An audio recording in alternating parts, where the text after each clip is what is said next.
when you appreciated the citizens, you felt bad. No, that is not true. That is not true.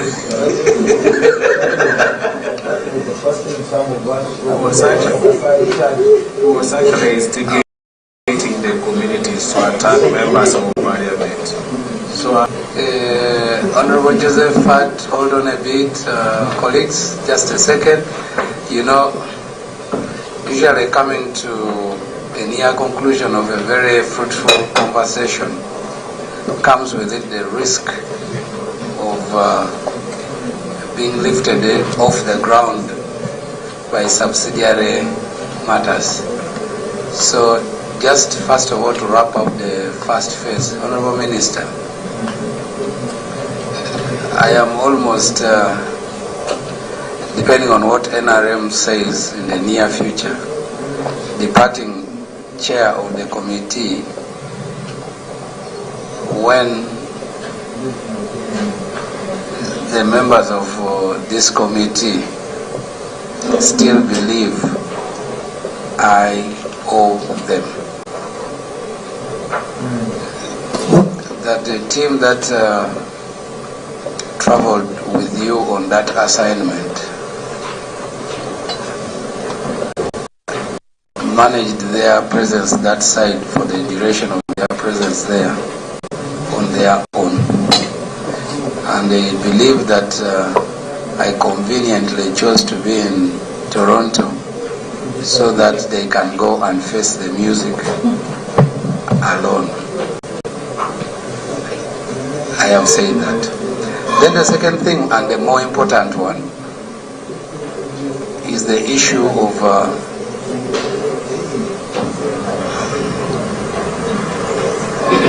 am I right?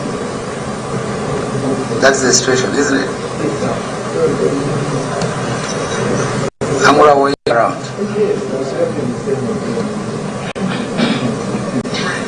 Don't say in the same room, it's not the same hotel. So anyway, let's the shortfall for the pubs. I think that these days budgeting processes in Uganda are more about proactive kind of actions. I want to request my colleague, the Honorable Minister, to authorize the accounting officer to place a specific request, a letter, but with justifications for additional allocations for particularly these pubs. And then we procure a meeting in which you, together with the accounting officer, are present, and then I can get crashed the meeting at Ministry of Finance, and then we have a conversation. In certain cases, it has yielded some results, especially in the case of water and environment, and also my friends of UECCC. The lucky thing for them, once the problem was sorted for last financial year, now they don't even have reason to come in person to the committee. Things are okay in the so, the chair. Yeah, but it is okay. The MD is away on duty. No, the chair is hard in silence, sir. So, but I think that on a more important thing, we can write to them and say these are the issues. The thing has stayed over for long. There are these challenges. We will ask for a meeting with a few people in. Usually the letter goes to the accounting officer and USST, but we can follow with the other sort of meeting. I think we could get by the time either the second letter or corrigenda comes out, we might get some news. So, colleagues, we are supposed to hear a few tidbits from the alternative policy statements, especially the alternative policies and possibly where they would believe that this amount of resources should be placed instead of the other. In the look of things, I suspect that it is Honorable Patrick Nsambo Shabe who has been delegated to do this on behalf of the Shadow Minister, correct? Correct. Yeah, I want to request you, just for the sake of your own colleagues who need to make interventions, to make it candid and brief, but straight to the gist of the matter, and then we can go into interventions and seek the way forward. What I know now that I am here is that today should be the last time we have this part of the meetings, because I have now got an official communication that your colleagues from the NRM will be away between the 7th and 14th. So meaning by the time, just based on statutory, by the time we come back, the chair should be appearing in the budget committee.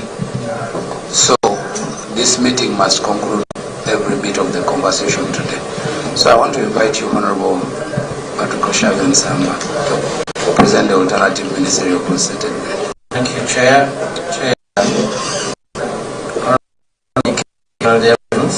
MP Bukoto County East is the Shadow Minister Energy and Mineral Development.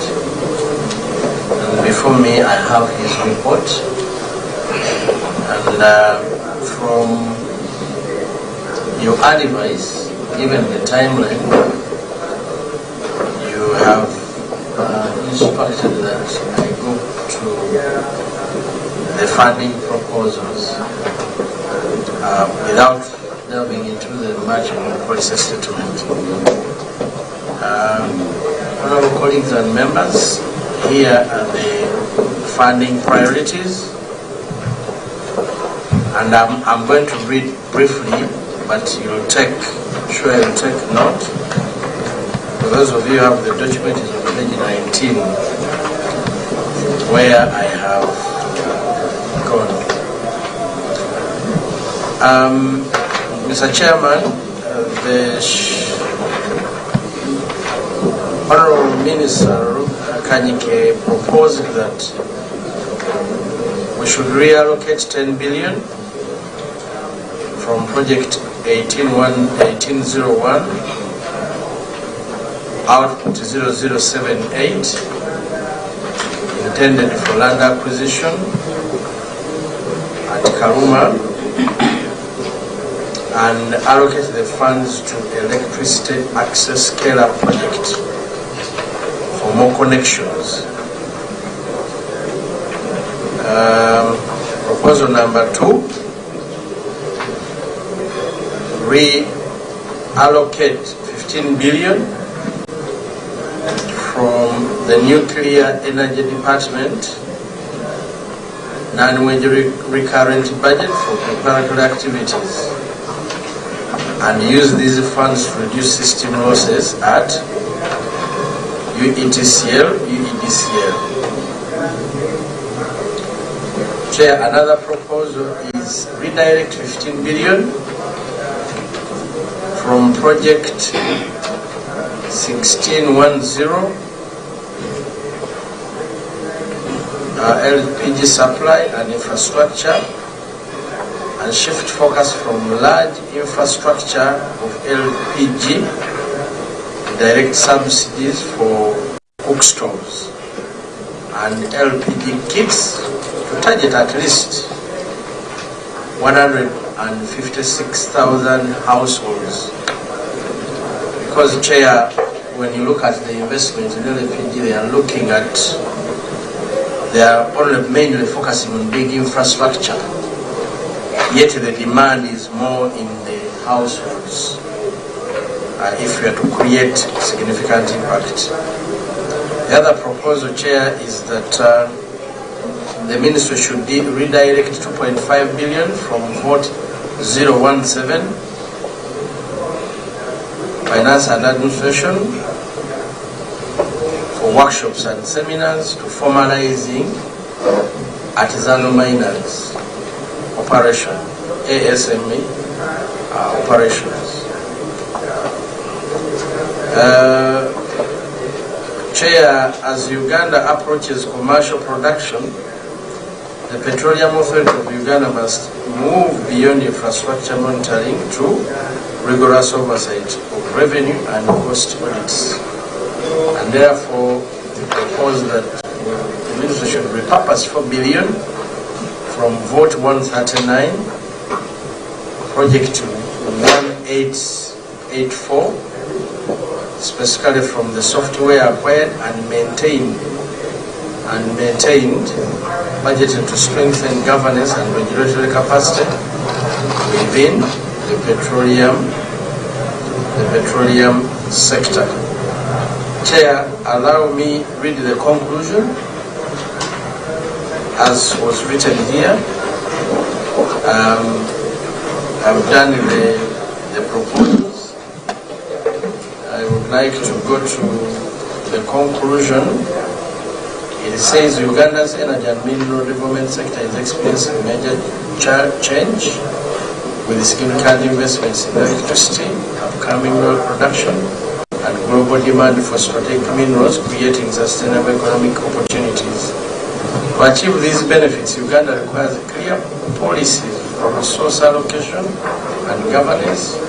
Uganda must address unequal energy access, reliance on biomass, governance and challenge in the mining sector, and limited geological data to maximize resource benefits. This alternative policy statement emphasizes equitable energy access, strong institutions, and transparent resource governance to ensure all Ugandans benefit from the country's wealth. Parliament should consider the proposed alternative priorities to protect livelihoods, reinforce institutions, and faster increase development. Thank you, Chair.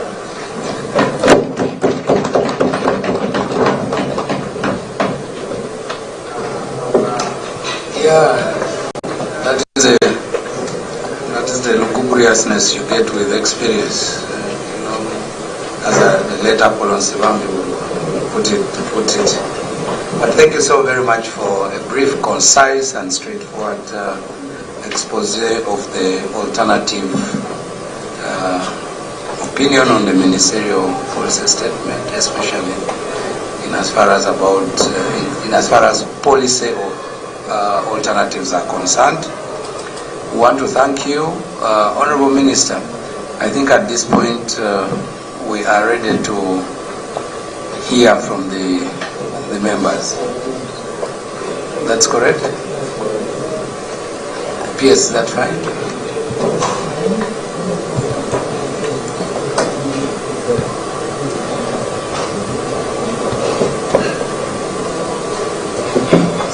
Yeah. We'll start with what the shadow minister has actually submitted. Because that's the question. To clarify. Right from number 1, he said we started discussing our trip to Karua. So this really contradictory to what the chair was talking about. Yes, just clarify this. Colleagues, the minister would rather begin by providing a response to the alternative policy statement, then the questions thereafter. I think they are according the alternative ministerial policy statement all the due importance it deserves. I welcome you. Yes, I'm going to ask the PS to actually make clarifications. Most like the chair was talking about Lampuru, the PAPs, and you look across the budgets, and the chair, you said yes, we need to go to Ministry of Finance to justify additional funding for the PAPs. So number 1 actually contradicts the advice the chair is giving. PS can go through all this. Thank you, Honorable Minister. Honorable Chair, we welcome the alternative policy statement And we do note the support that the statement gives to the sector, especially in emphasizing the criticality of the sector. And we want to thank you, Honorable Samba, on behalf of Honorable Kanyike. Now, we will start with item number 1, where you recommend a reallocation of Uganda shillings 10.23 billion from Karuma land acquisition to the ESP. Honorable Chair, when we presented yesterday, we did indeed highlight the funding gap for the resettlement action planning under the ESP of about 22 billion. And we want to thank Honorable Kanyike, through Honorable Samba, for picking it and making this recommendation.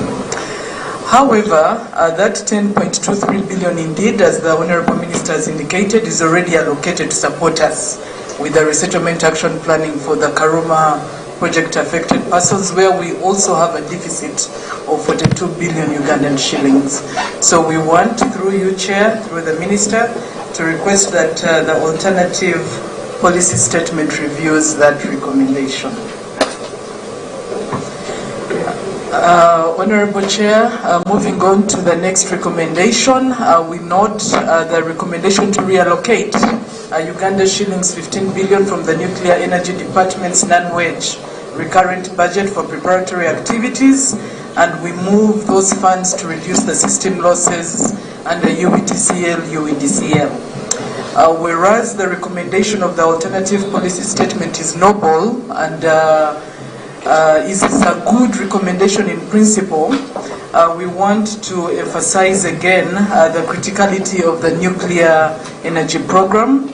And in our presentation yesterday, we highlighted the different contractual obligations we've entered into with a number of companies, but also the resettlement action planning that we are undertaking in Buyende. So by reallocating this entire amount, will affect significantly the nuclear energy program. Our prayer, therefore, is that we can look elsewhere to ensure that we equally support UETCL, UEDCL where there are any funding gaps, and we do not reallocate this financing. Honorable Chair, that's our prayer. And then on mining exploration support, we note redirecting 5 billion from the institutional development under facilities and equipment to redirect this to comprehensive geological surveys. Once again, we do note that the alternative policy statement has picked the ministry's critical target of quantifying our resources and wants to support us. However, under this particular project is where we maintain the facilities of the ministry. We are currently working to reinforce our facilities at Petroleum House in Tebe, where we are ensuring we shelve that facility from the water that in a way over the years the levels have risen, but also it is here where we undertake a number of other interventions within the ministry, and we will request that we stay that recommendation. Honorable Chair, the next part we want to clarify. We note again the alternative policy statement's recommendation to redirect 15 billion Ugandan shillings from Project 1610 LPG supply and infrastructure. And the recommendation is for us to shift the focus from large infrastructure projects to direct subsidies for efficient cook stoves and LPG kits for 156,000 target households. Honorable Chair, through the Minister, we want to clarify that this particular project does not only target large infrastructure. Under this project, we have been undertaking direct interventions to support households through issuance of free gas cylinders, and we have entered contractual obligations where we want to scale up that project. So we are aligned in terms of the focus of the alternative policy statement to support the ordinary Ugandan, and that is the structure of the project. Honorable Chair, we note and we want to thank the alternative policy statement and therefore Honorable Kanyike for this recommendation to support artisanal and small-scale miners. This is a critical group, and in our presentation yesterday, we highlighted the efforts to formalize this category. But the prayer is for us to redirect 2.5 billion Ugandan shillings from Finance and Admin from the Secretariat Services budget for workshops and seminars to formalize artisanal and small-scale miners. Honorable Chair, on this one, allow us go back and we see what portion of that we can move to artisanal and small-scale miners. It might not be the entire, but we can review and move some funding to support that very critical group. So allow us to turn that around and we will revert to the committee. Honorable Chair, on the last recommendation, once again, we note the focus of this statement to support the Petroleum Authority of Uganda. And they are recommending repurposing of Uganda shillings 4 billion from VOT 139 PAU, specifically for software acquired and maintained to strengthen governance and regulatory capacity within the petroleum sector. A very noble recommendation again. The spirit is right, but Honorable Chair, like we discussed earlier on, and later on PAU will clarify the real-time monitoring system vis-a-vis data recovery systems. And you saw the deficit we have in terms of the budgets to complete that critical assignment, but also to emphasize that this software also addresses the concern of the policy statement in terms of strengthening governance and regulatory capacity. So when we deploy the real-time monitoring system, when we deploy these different software, they go to support in achieving that through efficient digital systems. So our prayer, Honorable Chair, through the Minister, is that this amount is not reallocated, and we look for and we can discuss how best to support the Petroleum Authority of Uganda further. I thank you through the Honorable Minister.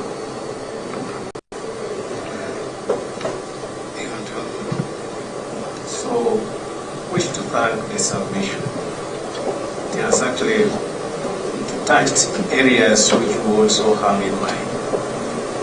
But because of limited funding, we actually wish to take the money there.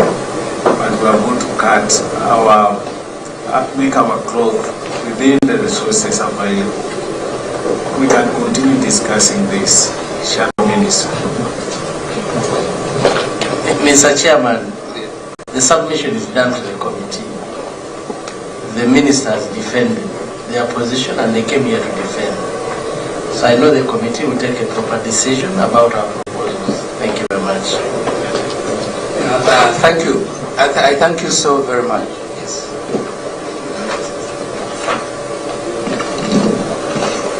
Mr. Chairman, thank you for the opportunity. Incidentally, Honorable Kanike, the Shadow Minister, delegated a colleague with whom we went to listen to petitioners. And the petitioners' appeal was that the government allocates funds to relocate them, to resettle them. If you look at the Karuma project now, the challenge is resettlement action plan. But the Honorable colleague delivers an alternative proposal that the money for resettlement should be taken somewhere else. The people we went to listen to should continue suffering the way they are suffering, when the money is not even enough. I don't know if we should accuse the messenger or, but it is well, sir.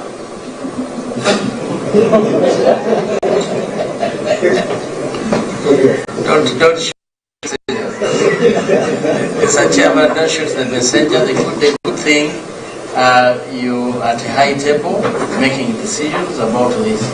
And these proposals come in, people have their own different opinion. I wish Honorable Kanike was here must have had serious reasons and the doubts whether it is actually going to those people. But anyway, we are here at the in-house where these can be reconsidered or considered. Don't kill the messenger. I actually doubted whether he believed in what he was reading.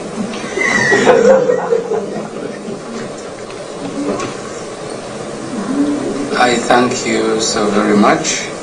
I will come to you, Honorable. I want to believe that both the alternative ministerial statement and the responses of the ministry have been candid and well thought out. I want to thank the ministry because in the statements of the accounting officers, PS, she makes a little bit of concessions here and there about areas where there is justifiable need for reconsideration. I think that is the spirit under which these alternatives are usually given. I also want to trust that Honorable Patrick Nsamba is bound by the obligation of collective responsibility. It is only in my knowledge that, just like myself, the Shadow Minister for Energy and Mineral Development did not travel to Karuma. So if either of the two of us comes up with a policy alternative which says money for settlement of project affected persons be allocated to something else, it would be that both me and him, now that we're not in Karuma, we are only informed by a speculative opinion about where the money is intended. Otherwise, if he had been down there, like the rest of the colleagues, he should have definitely understood how dire this issue is.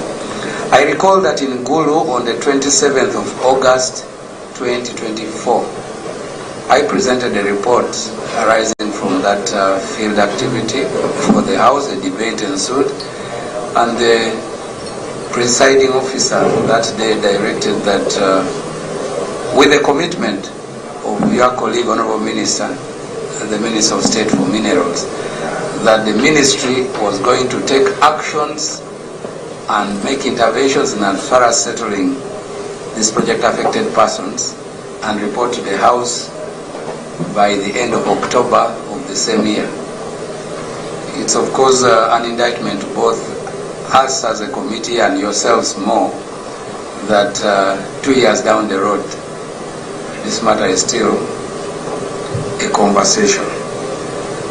But definitely we have tried to look at a win-win situation where we say, let's take a few actions behind the scenes and see if we can raise a little bit more money on top of the 10 so that we can settle a significant number of the people that have been affected by that project. I want to trust that the hostility that the project is experiencing resulting to vandalism and the like and so on is because of people not feeling like the project was there to change their livelihood, so they become hostile to it. Honorable Josephat Tumwesije of Bugangaizi.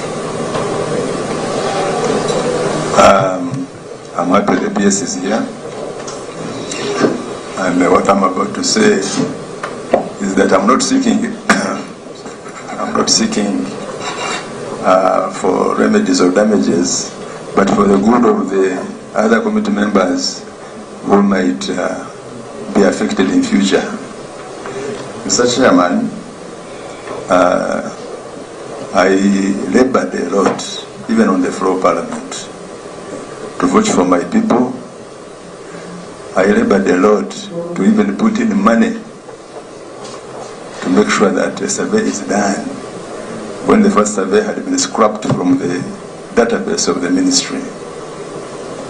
After all those hurdles, the PS, with her good handwriting, signed a contract in favor of extending power to the residents of my constituency, which copy I have here, but I don't want to share it. I would if you wanted, but she knows she signed a contract. I even took the bother of calling her, Madam, the contract that you have signed for extension of power in my constituency, the attached beneficiary villages have never existed in my constituency.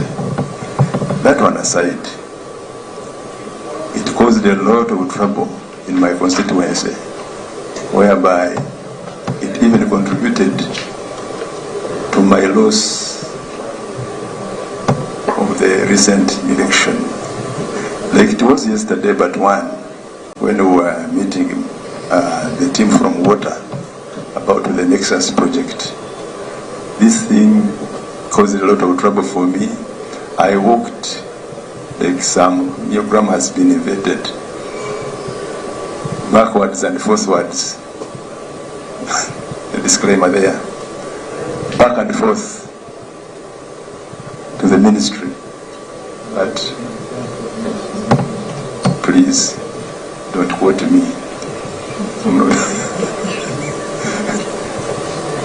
But what I'm trying to bring on board, Mr. Chair,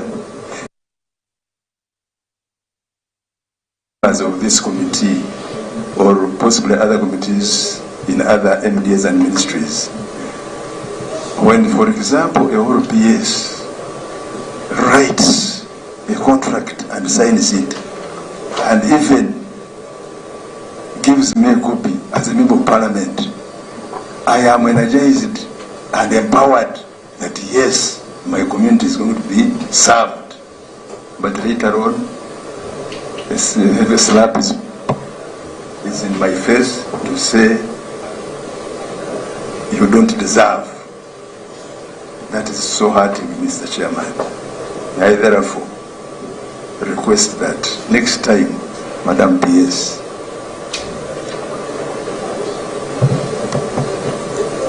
something better should be done. Because really, I had even wanted to go to court. The same PS and team convinced me that please don't do that. Because if you go to court, we shall look very bad. Since we have got to scale up, we shall consider you much more than you expected. Mr. Chairman, it is so hurting that even with scale up, my constituents never got even a transformer of 10 kVA. I'm happy when I was reading through this policy statement, about 160 plus billion shillings has been earmarked for the projects. That will not help me directly because I'm already tying my luggages. But I have that assurance that please, this time, my people will be served. Thank you.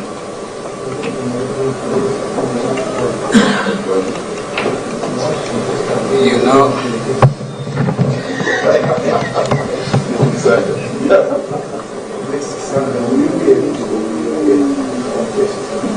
I'll come back to the people in the middle. I'll first invite Chigorovia. Thank you, Chair. Chair, my first issue is about the project of rural education.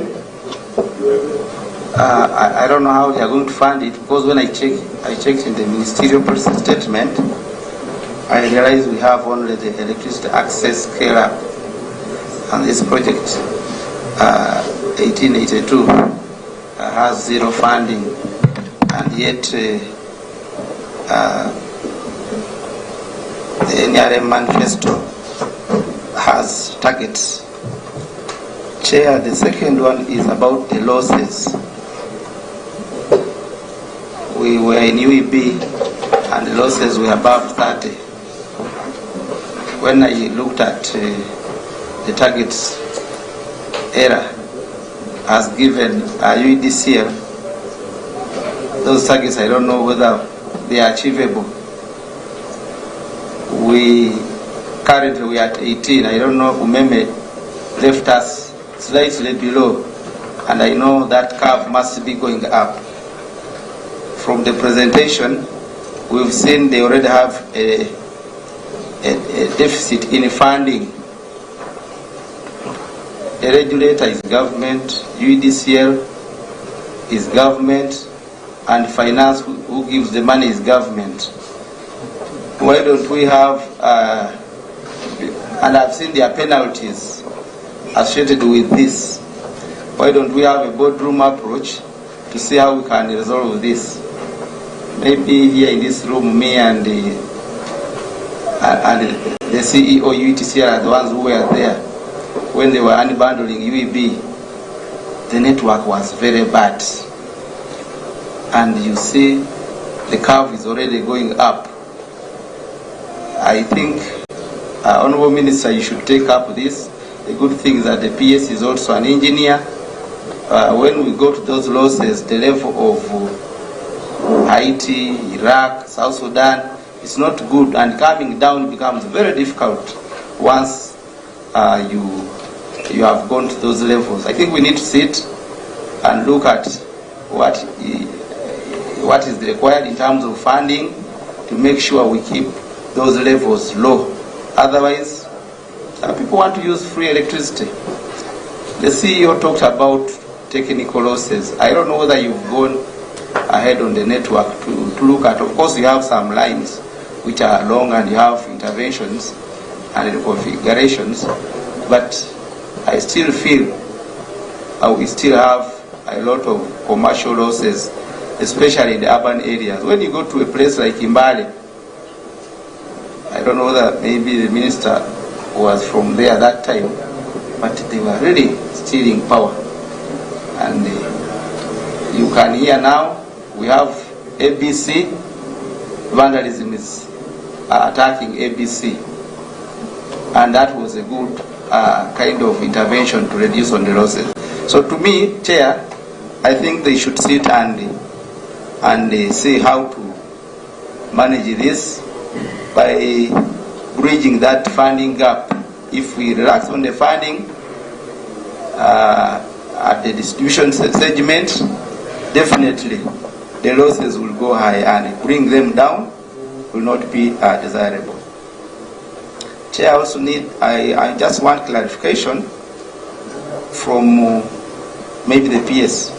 Tilenga and the Kingfisher, we are supposed to have electricity. I don't know how far. Honorable colleague, it is the minister to whom you direct your question. Oh, yeah. Thank you, Chair, for that. Yes, I don't know how far, because now you need a substation, associated lines for evacuation. I don't know how far we are on that, because I know we have been told that we are about to start producing, but I don't know how far, how ready we are in terms of that power which might be got from the gases. I don't know, through flaring, but I need to know how prepared we are. Chair, the issue of nuclear energy, I've seen they've talked of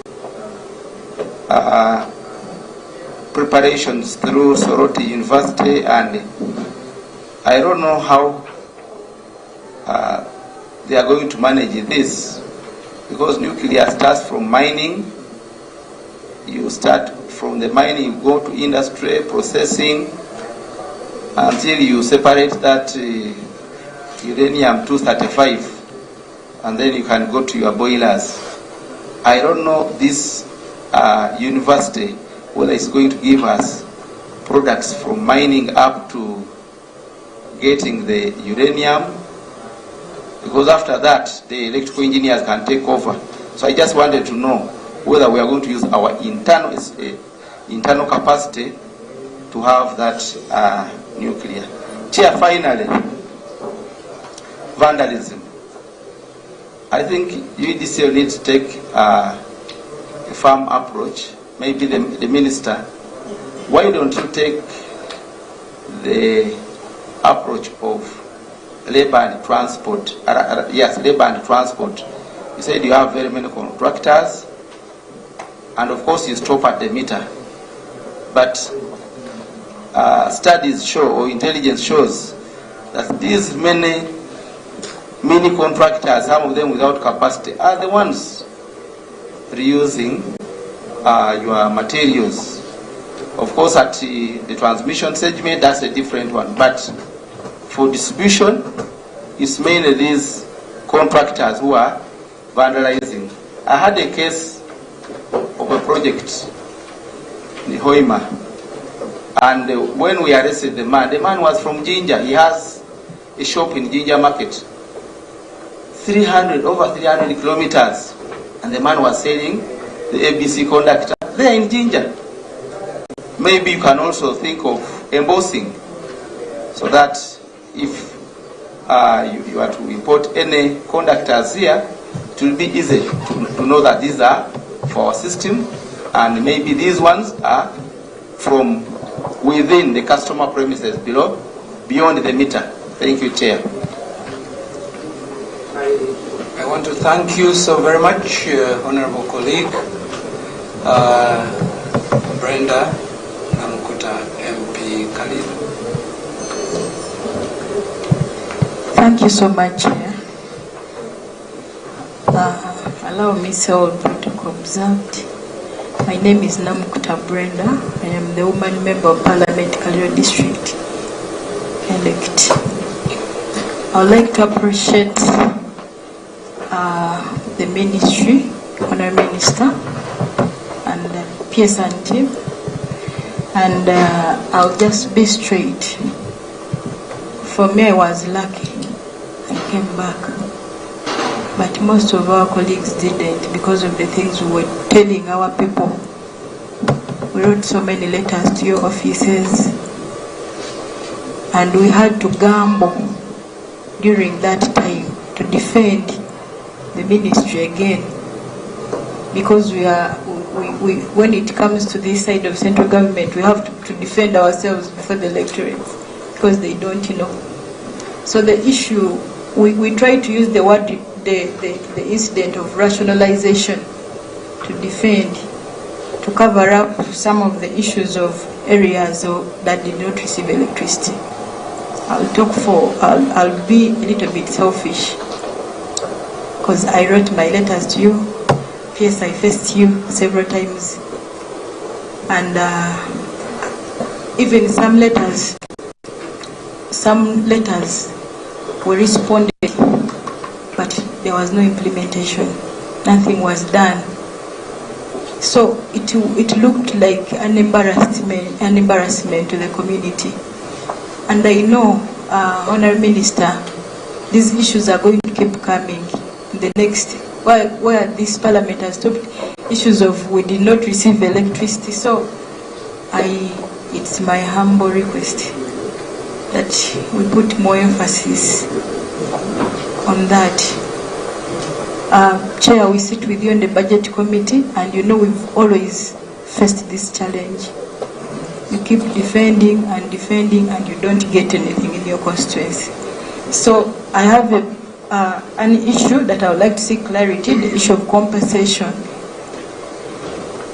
There are people whose property were destroyed when they were introducing the rural electrification. We get such issues in the community, compensation. Now that the whole team is here, PS, you direct me to the person in charge, compensation. Then the other issue of areas that did not receive any polls. They did not receive polls. I'll be direct. They did not receive polls, and our letters have been delivered to almost all offices. Now you write to this undersecretary, they tell you they have changed the person. You again rewrite.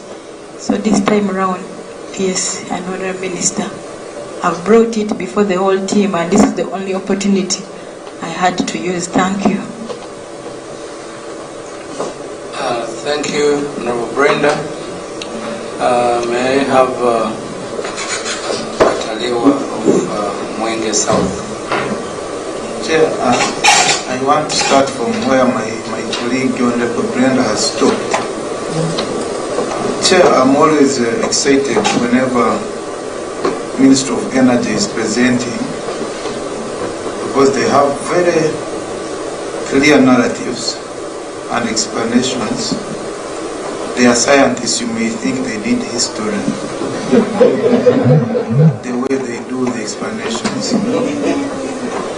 Chair, my concern is how these sweet narratives can now move from being narratives on paper to actual implementation. I'm really excited. The narratives are really good. And we only now want to see you doing something on the ground. Chair, as the Honorable Namkuta has said, when you return from Changwanzi, we shall have a very short time to face the budget committee, where incidentally sit, and we have been having so many challenges defending certain words because these narratives have been coming every year. We don't want to be in a situation where we fail to defend the ministry this time. There's a time the budget of Ministry of Energy was cut by budget committee by 100 billion. It was there. It was painfully done. Remember, it was there. I think it was a bad thing. But the challenges arose out of failure within ourselves to defend our own sector. So my question is, what is it that we're going to do differently this time from the 2-3 years we have been giving these narratives and there's nothing much that has been delivered? That is one. It's a bit broad, but it's one. Two, also building on what Honorable Namkuta has said, several letters, several engagements, and of course we appreciate there are no funds have been written to the ministry. And it was something back, we made a comment that our brother engineer Abdon Atwine, my friend, saved some numbers of members of parliament.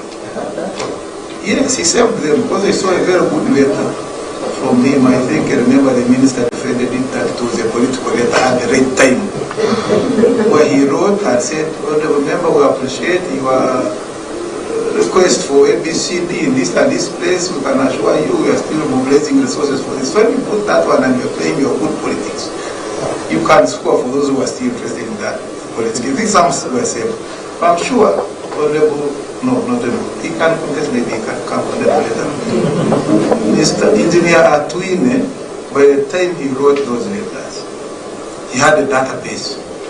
He had a basis of reading those letters, and he has a list of quite a number of projects that the MPs had written about and requesting. So I want to request the team now here to go back to the database where Abdul based to read the letters, pull out that list and do something on ground so that your letter now can make meaning than just being a political letter. Those are two things. Three, Mr. Chairman, on budget committee, we always have challenges. This is just guidance now as a family. We've been having challenges where you are a sector committee member and the sector is presenting for a budget committee. They ask for a costed work plan, we all appear funny. They ask for justification. I want to request this team here, since we don't have time, as we go out here and go Chakwan, let them bring out. I think the PS was doing very good probing. Whenever somebody will present, they will ask, how much you want for this? How much? Those introductions he was making. Can we write a very clear justification? The way I think this was sharing with I think engineer here in the morning, earlier post today, where we had an interaction with police and I think for a prison, and they had very good justifications. When we put them in our recommendation, those people were able to get all the money they wanted. So what is it that we can justify easily together with the costed work plan, so we don't have a lot of dragging when it comes to interface with budget committee? I'm afraid if we go there and they don't have time, and we have time limits, the parliament I think has to end by 24, some of these very important things may be cut out when we could justify and really make them survive in our budget. Thank you, Mr. Chair.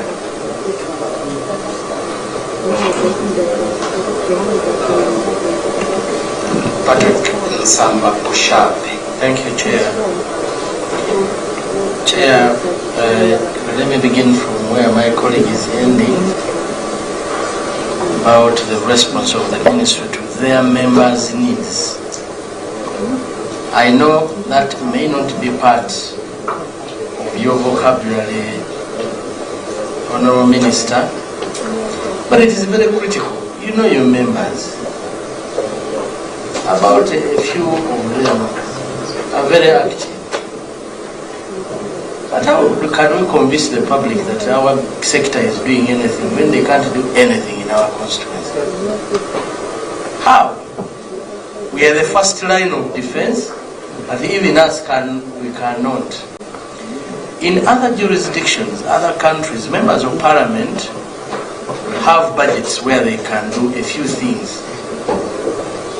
Like I interacted with Abdon about a need for a transformer at my health center, and the man said, "You don't worry."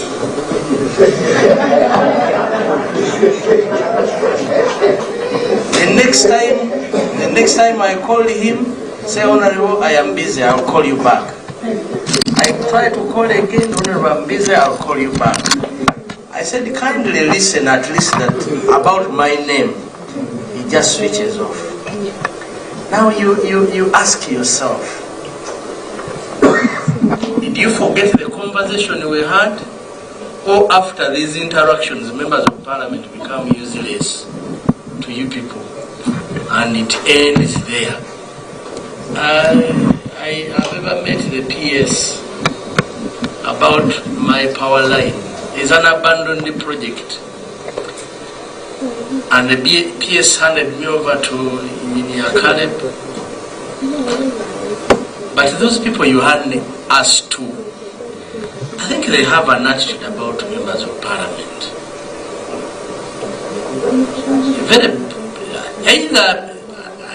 Sometimes I give an excuse because I'm opposition. I say maybe they have an excuse that. But when I hear Brenda cry, when I hear Don cry, the issue is not about opposition. Probably the issue is about generally members of parliament. Because we get to know that there are transformers being given out to the public. Is it wrong for me to ask that even there is a need in my constituency at the health center? Is it a problem? We need that to be clear, dear Honorable Minister. And for you, you're a very good man. The promise is always high, but wherever you send us, things are not good. So I have a few questions, about 3-4 questions, Mr. Chairman. One, whether there is money in this budget to handle the abandoned projects or not. And we need to see how much. If, Mr. Chairman, we have anywhere to raise money, we must raise money for those projects that were rare, and when they went to the ministry since 2022, projects were abandoned. Now what is going on? I think the people who installed them, they're the ones who come and pick the wires one, because government probably is not interested. Initially, they were taking those, they are called what, those on that, the copper one. They are called what? Now, when I pleaded with the Mitiana, please energize this line. When they energize, now they are picking these black ones, which they were the distribution lines. Now they are picking them on a daily basis. And now you wonder how unserious we are. Since 2018, we were on the same project. Now I'm sure by the time they really think about doing something about it, everything will be lost.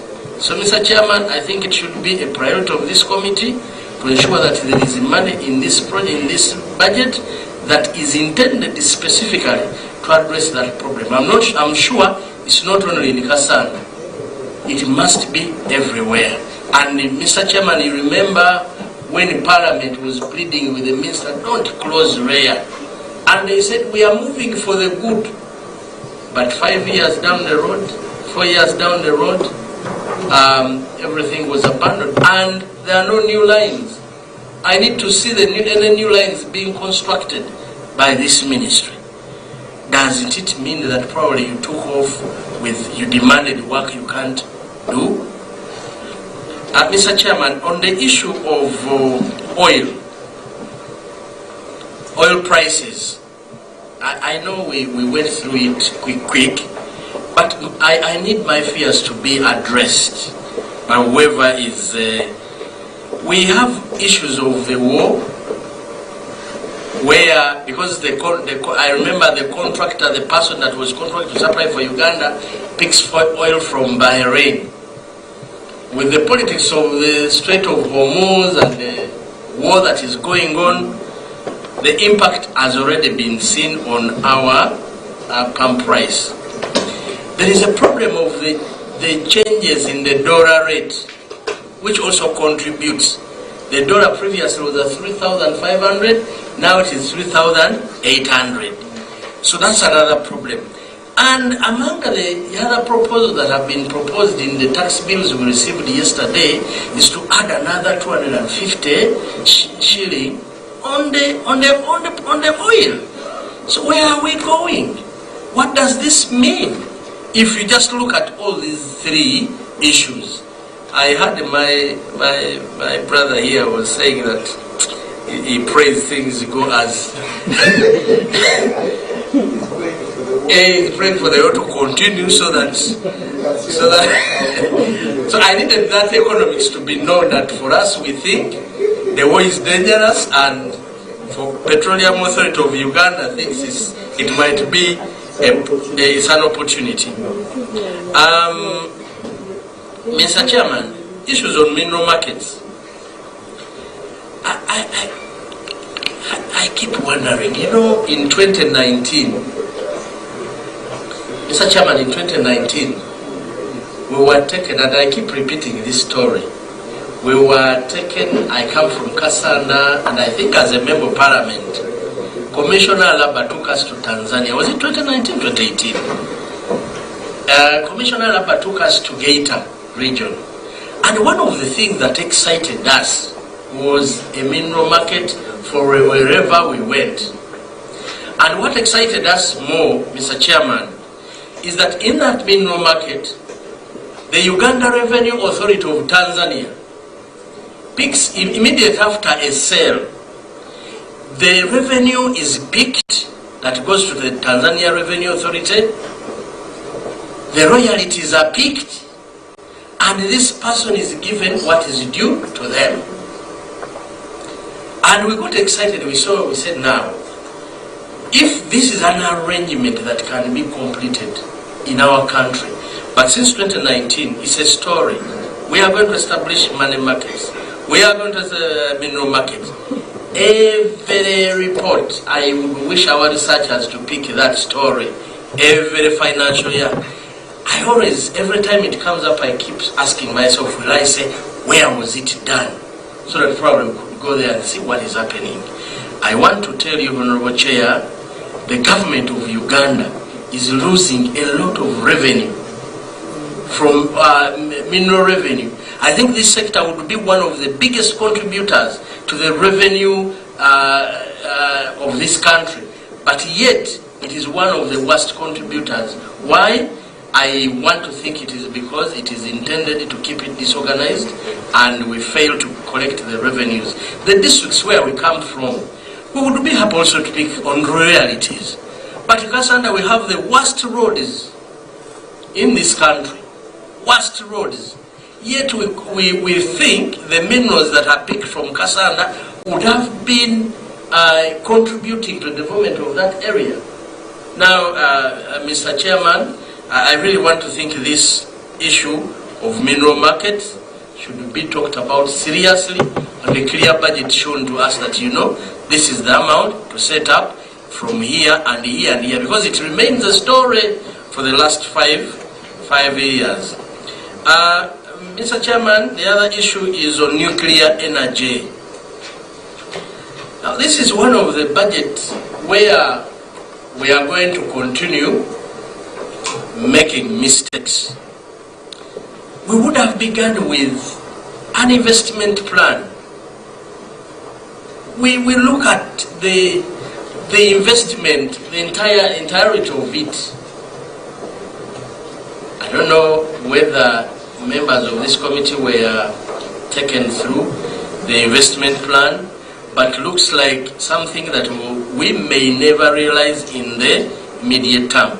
So the funds directed to this nuclear energy need to be well thought about at the moment. Then lastly, Mr. Chairman, there are two issues. One is I have not understood I keep needing to be explained to. We can only serve 2.7 million households in this country with power. And a few probably, and the industries probably we have. But we keep exporting this power to Sudan, keep exporting the power to Rwanda, keep exporting the power to Tanzania. Yet we do not have enough of the power. That economics need to come out clearly and to convince the country that it makes sense to export when you can't serve your own. Then last, Mr. Chairman, the issues of local, they call it national content. I call it local content. I would wish that every time Petroleum Authority of Uganda presents to us about national content, we should stop talking about the number of companies. I want to hear the value given to Ugandans in terms of the contracts that there is. How much value? Yes, there could be 2,500 companies, but how much value is given to Ugandans so that they can participate effectively, and how much value goes to the fewer numbers of the foreign companies. Then secondly, the joint ventures, it is the main opportunity for you to allow our people to participate, looking at the future. How many of the joint ventures and what is the value of joint ventures?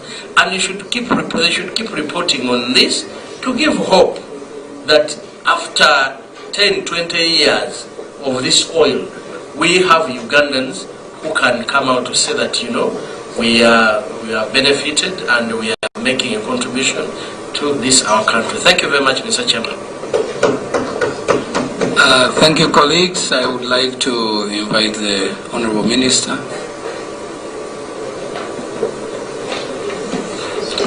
Thank you, Chair. There are questions of policy nature, and there are issues which have been raised of technical matter. I will allow the technical team to answer those questions, technical nature, then I will come back to address political questions. So, PS. Thank you very much, Honorable Minister. We will take these as a team. Honorable Minister, we will start with Honorable Josphat's challenge and the issue he raised regarding the non-implemented project.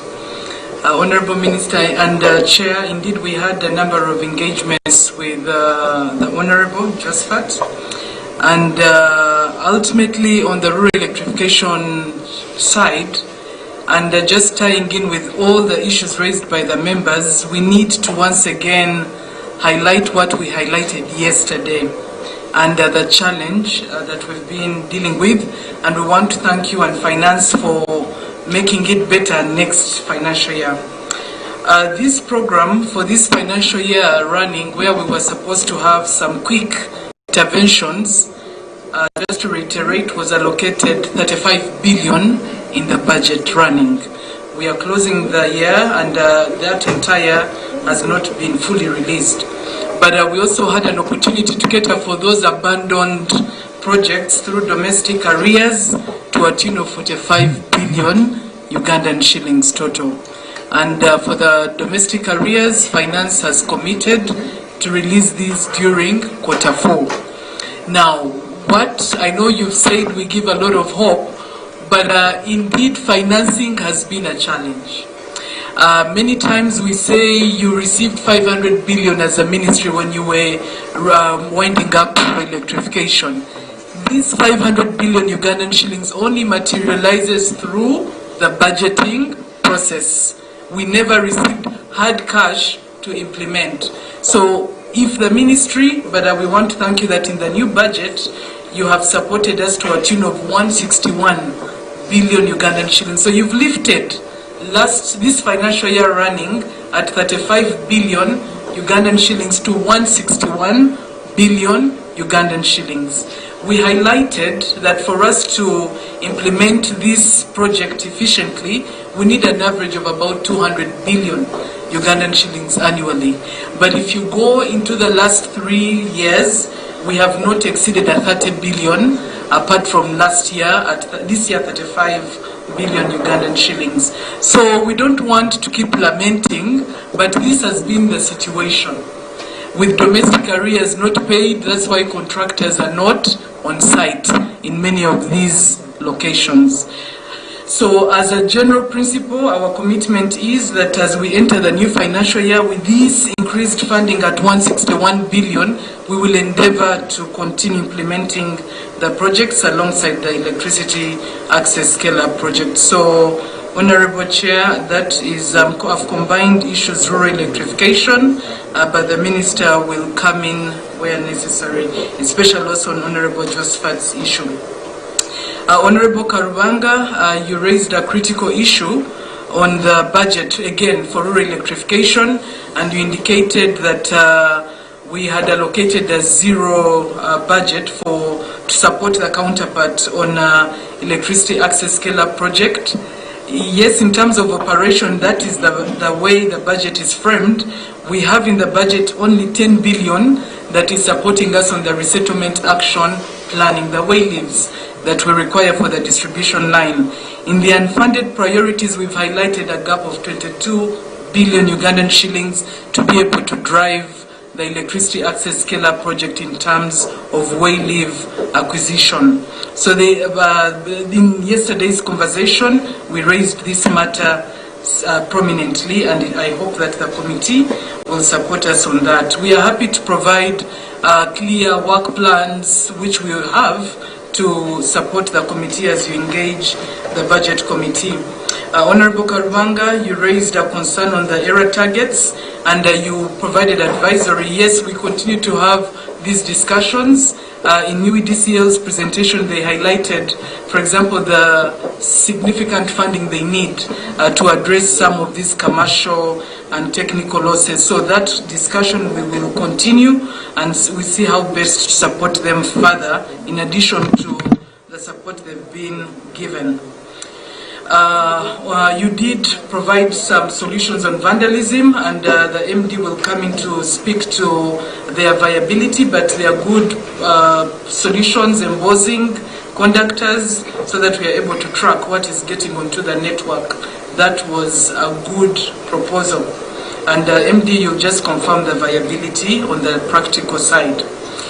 Tilenga and Kingfisher, the connectivity. This project is progressing. Specifically on our side, we are implementing the Kabalega substation, or what they call Kabale substation, working with UETCL. The project is at 75% completion, and UETCL will speak further. They have funding constraints that we've discussed with finance, but the next budget, we've programmed 71 billion Ugandan shillings to support them conclude that project. So with funding supporting the budget, we are confident that UETCL will conclude and ensure that that substation is concluded in a timely manner. Honorable Karubanga, on the nuclear energy side, it's important, and for the benefit of Honorable Nsamba earlier on the investment plan, nuclear energy sits at the center of our energy policy, and we are not just moving ad hocly. That is not the fact today. In our energy policy, nuclear will contribute 24,000 megawatts out of our 52,000 megawatts projected by 2040 out of of our energy mix diversification. In doing this, we note the concern raised by Honorable Karubanga to ensure that we have a clear strategy around uranium processing. We are already doing confirming these uranium resources. Now, as part of the amendments of our atomic energy law, which we are bringing to Parliament, we are assigning specific roles on uranium processing production for nuclear to an entity that we will be proposing in that law, so that there is a specialized entity handling that. The Center for Nuclear Science and Technology in Soroti is largely meant to support us train and create a critical mass of staff of trained skills, a skill set that will support in the nuclear energy. Now, but the uranium processing does not in any way hinder the project. Even as we advance on that side, countries that run nuclear power plants don't necessarily process the fuel. It can be sourced. That also remains an option in terms of implementation of the project. Honorable Brenda, again, we do note the concerns, valid concerns that you've raised. And then on the no polls, again, we'll still put you in touch with the Rural Electrification Department to discuss the plans for that area. And beyond the meeting, we'll be happy to advance that discussion. Honorable Kataliwa, we note your guidance, and we will work with the department to truly first deal with the backlog in terms of what we had in what you termed as the database as we move forward, because many of these had already been programmed within the different projects, and the Commissioner will be given a chance to quickly speak to that. Honorable Samba, you raised a number of issues, and we note that transformer, Engineer Abdon, let's ensure we support where possible. He'll speak to that possibility. And then whether there is money to handle abandoned projects, with specifics, the Commissioner will come in at 161 billion Ugandan shillings. To what extent can we cover these abandoned projects? You raised issues on oil prices and the current role that UNOC and its partner is playing, and therefore the implication of the tax that is proposed next financial year of 250 Ugandan shillings. Now, indeed, you're right, in the last few days we've seen some appreciation in the price, largely driven by the forex exchange increase. And yesterday, the Honorable Minister extensively indicated the discussions we continue to have with the oil marketing companies to ensure that we are dealing with that, and that they are not in any way exploiting that occurrence in terms of the forex exchange. On the tax side, we will go back and look at or work with finance to help them appreciate the impact on price starting 26-27, and then we can have a further discussion. Good enough, we have a representative from finance, and Gideon just pick that. Allow me on this one, I will call in later Mr. Mugaga to give us the prices on the UNOC side. The mineral markets, yesterday with a lot of emphasis from the Commissioner, Madam Alaba highlighted with precision our plans on the mineral markets. We have done all the groundwork. The regulation to support us to implement this, the Attorney General has cleared. We are moving to gazette it, because there had to be a legal framework to support us implement this. And indeed, in the budget, we've provided some funding, but it's not sufficient. And in her presentation yesterday, she highlighted a deficit of about 10 billion Ugandan shillings. But she also highlighted the areas we are targeting: Busia, Entebbe, and others, Kasanda, etc. So in the next financial year, our commitment is that with this support in the budget now, we will roll out the initial mineral markets. And we are happy to have further discussion with you on that. On the export of power, Again, we want to clarify that we are part of the wider East Africa Power Pool, where we sit with 12 other countries.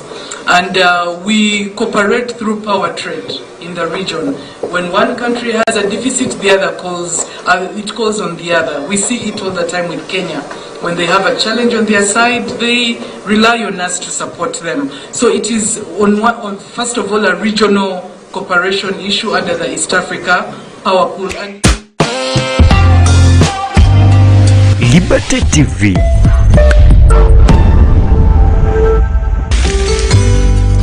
Your window to the world.